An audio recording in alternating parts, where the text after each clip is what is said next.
Good afternoon, all. Well, this is video number 2 in the Boulder Moving series.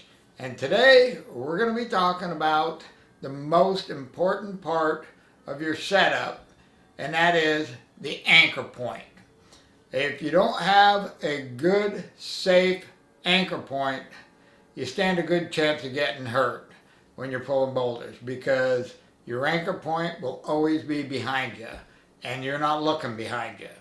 So you got to make sure you use your best gear and you set it up correctly.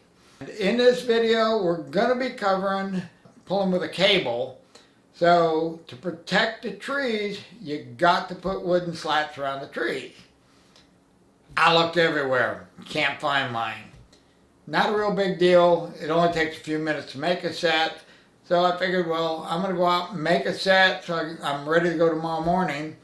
And I thought, what the heck? Might as well take you out with me and show you how I do this. So let's head on out and get to work. First thing we're going to want to do is gather up enough boards. Now, rule of thumb, what I go by is the average diameter of the trees up there, and up where we're going to go, they're about 12 inches. So we're going to need 12 slats. So you gather up enough lumber. This is Doug fir. It's not a real hard wood, but it's a real strong wood. And want to get up enough pieces, we can get 12.5 or so slats cut out of it. First thing we're going to do is we're going to cut them where they're all the same length. And then we'll run them through the table saw, rip them at 1.5 inches or so. Then we'll drill a hole large enough to run baling wire through each end, and then we'll string them. Okay, let's cut these.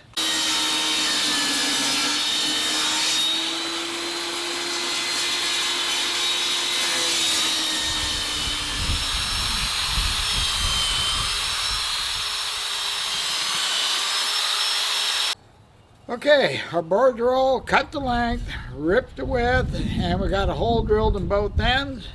Next step is to string them. Let's grab some baling wire, and I think we're going to head in the shop where it's not so bright.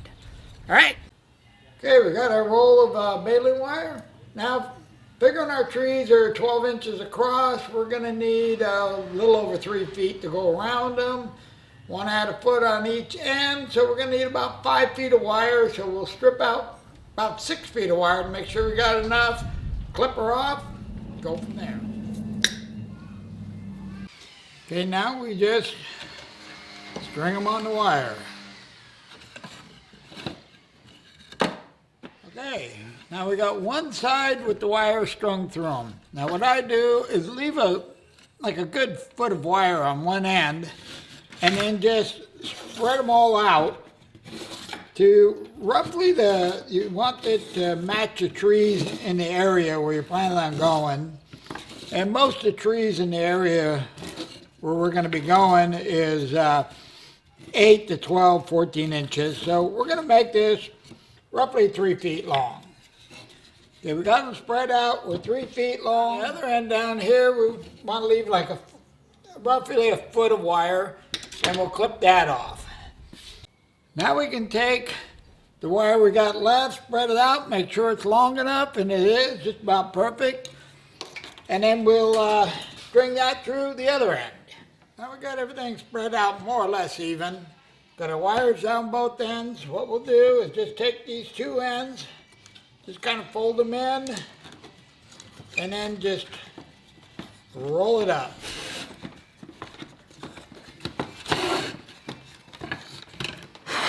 And you can take the other two ends, just hook them through the wire anywhere. Well, that's pretty much it. Okay, well, I'm going to gather everything up, throw this in the pack, throw it in the truck, make sure we got all our gear. So we'll be ready to go bright and early in the morning, so hopefully I'll see you in the hills. All right, well, we're down on the creek, and I brought Jeff along so he can pack the stuff in for me. It's already getting warm. It's going to be a warm day today. Okay, we got us a tree here. This is a good, solid tree.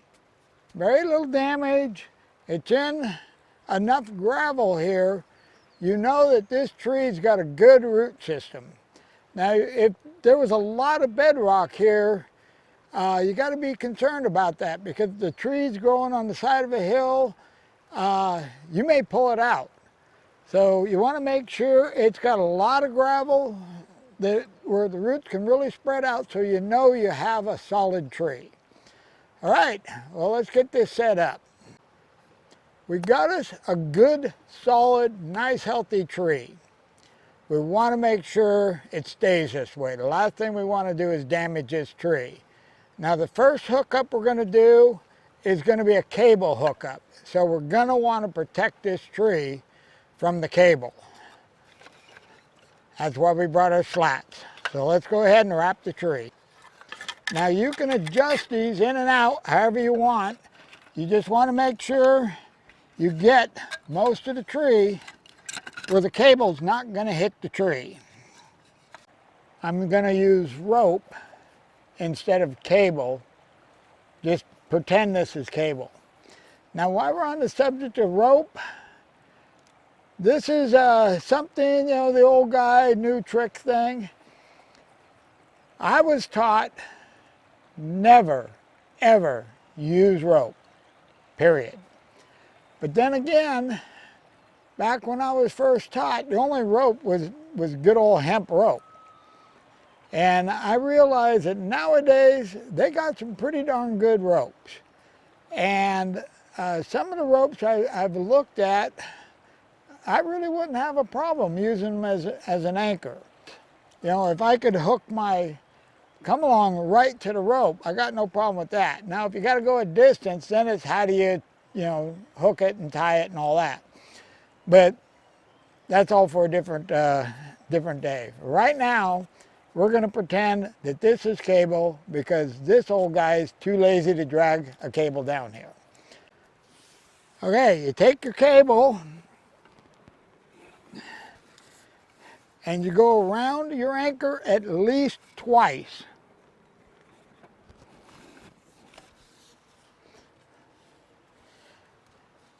And then make sure that you got plenty left on the tag end, on the loose end.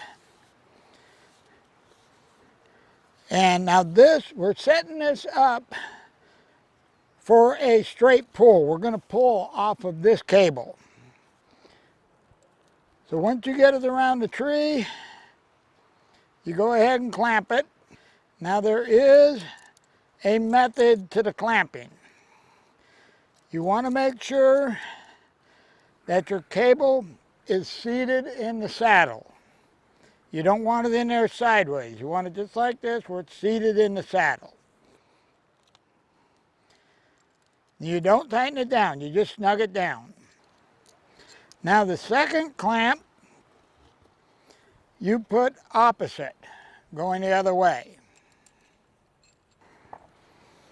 Okay, then we're going to put a third clamp, going back again the other way. Now, if you're using a cable, the odds are you're going to be pulling hard. So, minimum of 3 clamps. Now, when we use the big hydraulic winch, we'll go 4 and 5 clamps. Okay, now you can take and cinch this up if you want to.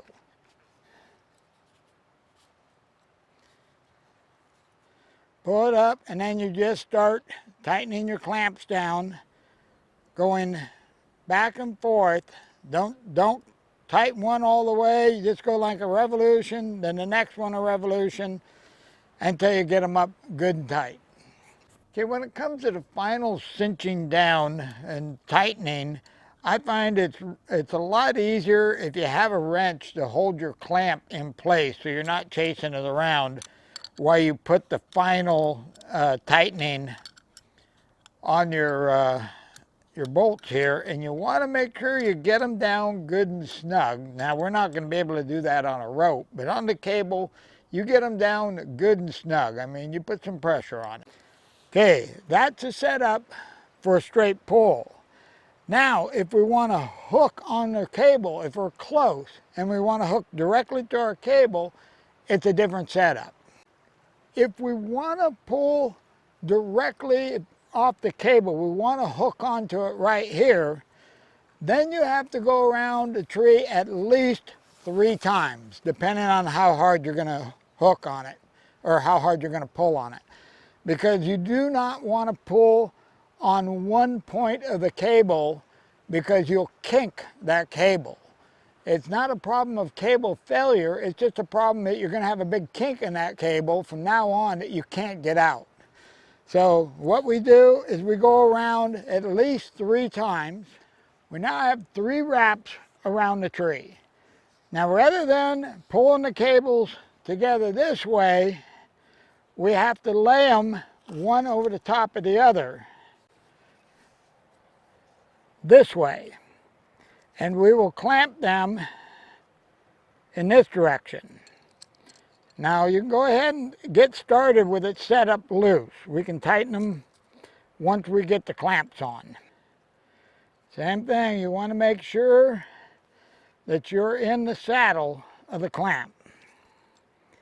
And you reverse them.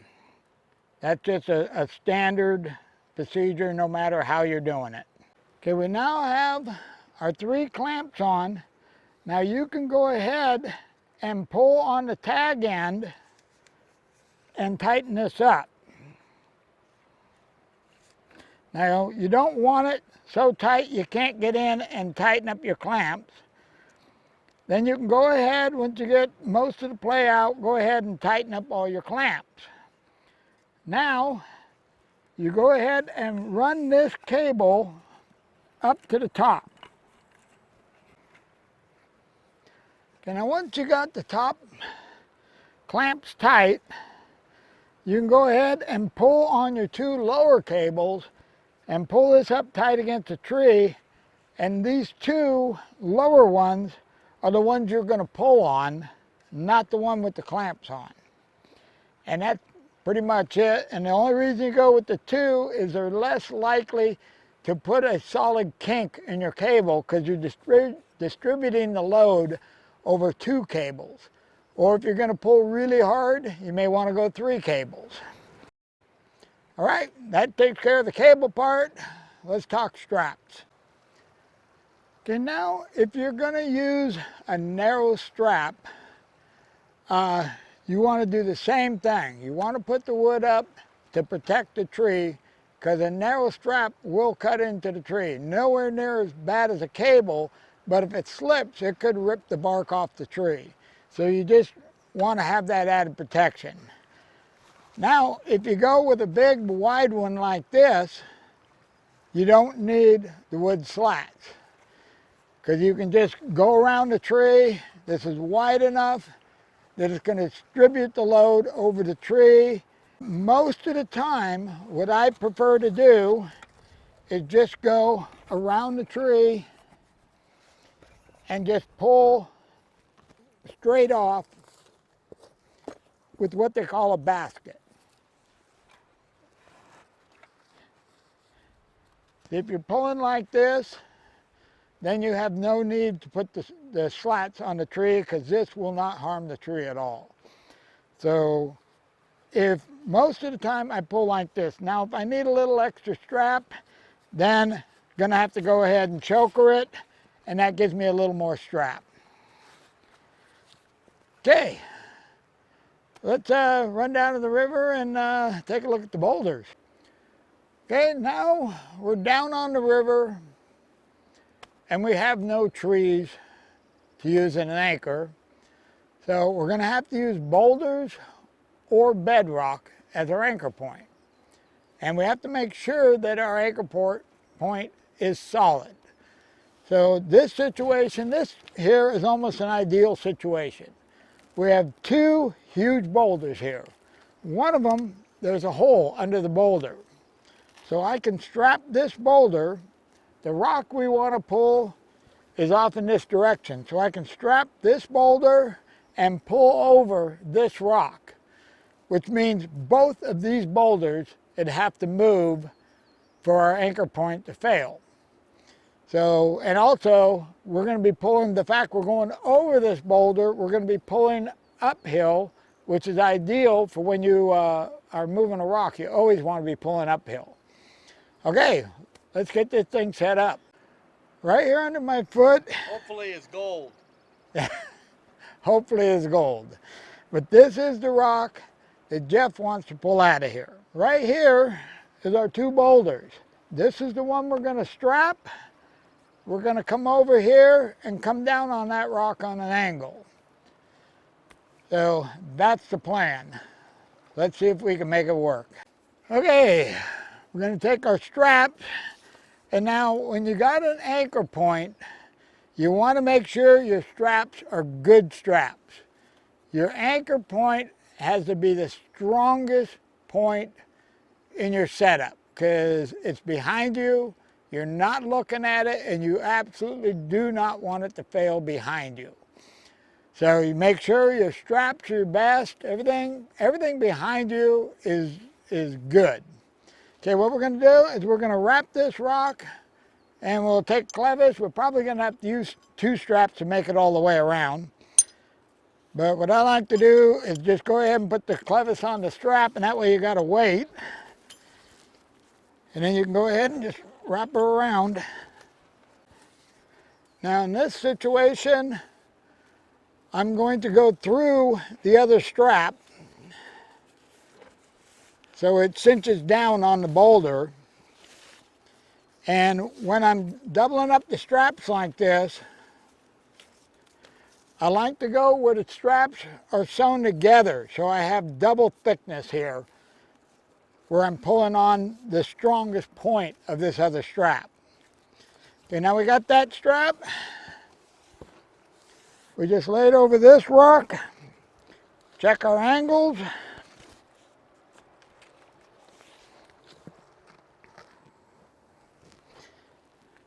Okay, that's a good solid anchor point. That's not going anywhere.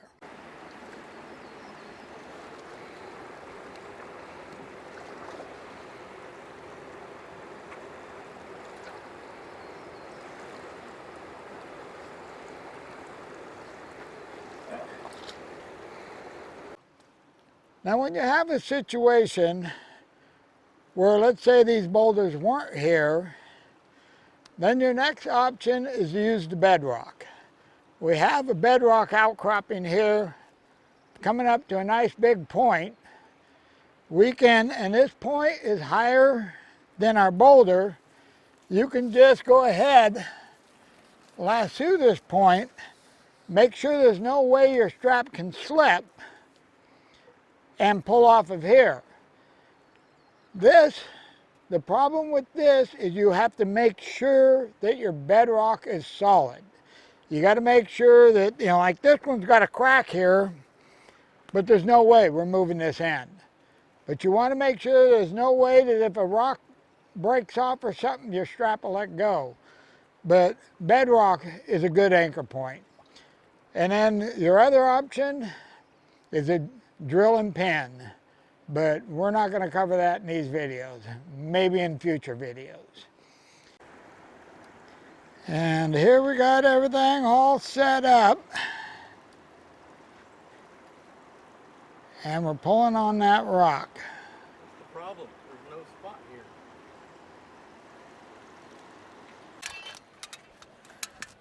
Woo!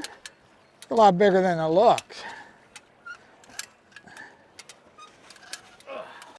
Okay, well that's pretty much all I got on this one.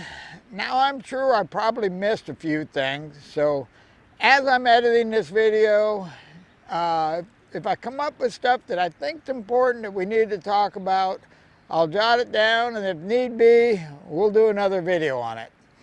The whole point is to make sure that we don't get hurt while we're out having fun. The anchor point, like I've been saying, is your most critical part of a pull, and you don't want to wrap a strap around a tree that's barely hanging on and pull that thing down on you and get hurt. Okay, well, I'm going to head to the truck. You guys have a wonderful day, and we'll see you in the next video.